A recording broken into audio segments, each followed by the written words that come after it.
Welcome to the channel. My name is Matthias. Today we're going to talk about the relaunch of the X-Men series during the Krakoan era. Hickman is off the title and now it's helmed by Gerry Duggan. Now, in general, I did like Hickman's run on the X-Men, even though it was very hit and miss at moments. But this first Gerry Duggan story, it really brings back the superhero aspect to the X-Men. It's some really dumb fun, but very well told. The characterizations that we get with each member of the team, it's all very well done. I also really love the lineup with Cyclops, Jean Grey, Sunfire, Cinch, Wolverine, Polaris, and Rogue. It was pretty obvious during the Krakoan era, Cyclops had a hard time with the Quiet Council and its bureaucracy, and he really felt that a mutant team was needed as a superhero team. It's super cool to see Synch as a main member on the Central X team. This is long overdue, but the thing it's sort of weird to have two characters that can copy other characters' powers on the team, because you have Synch and Rogue. I know that the nature of their respective powers are different, but they do sort of do the same thing. So the issue starts off with this new villain. His name is Fei Long. He sort of comes off as this evil Tony Stark type of character. The main achievement of his life was this project to terraform Mars. And what happens is Krakoa beats him to the punch, and now he's freaking livid over the whole situation.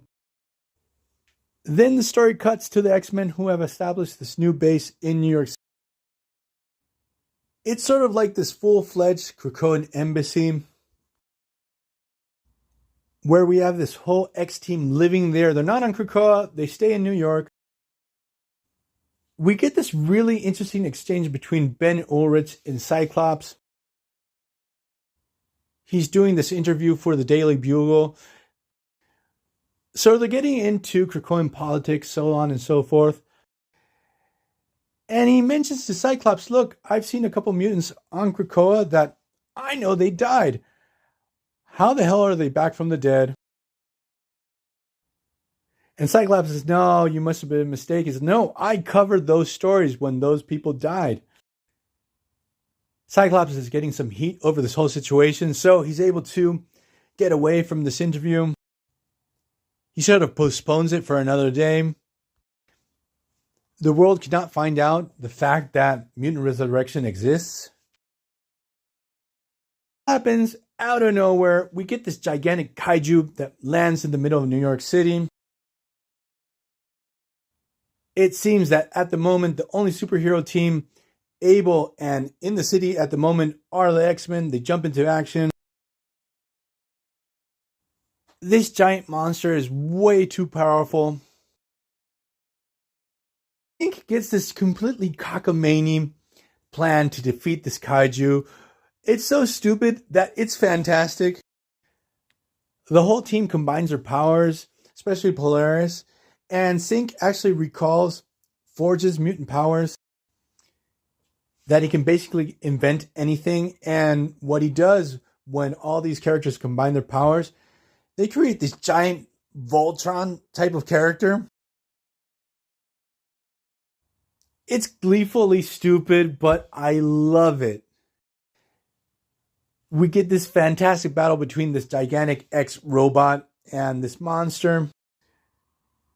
They're landing one fantastic blow after another, and the final killing blow is actually Wolverine jumps out, Laura Kinney burrows into the monster and kills it from the inside. Now, here we have a wasted opportunity. Wolverine should have been shot out like a crazy speedball special, like the one old school Wolverine used to have with Colossus. I can't believe that they didn't think that up.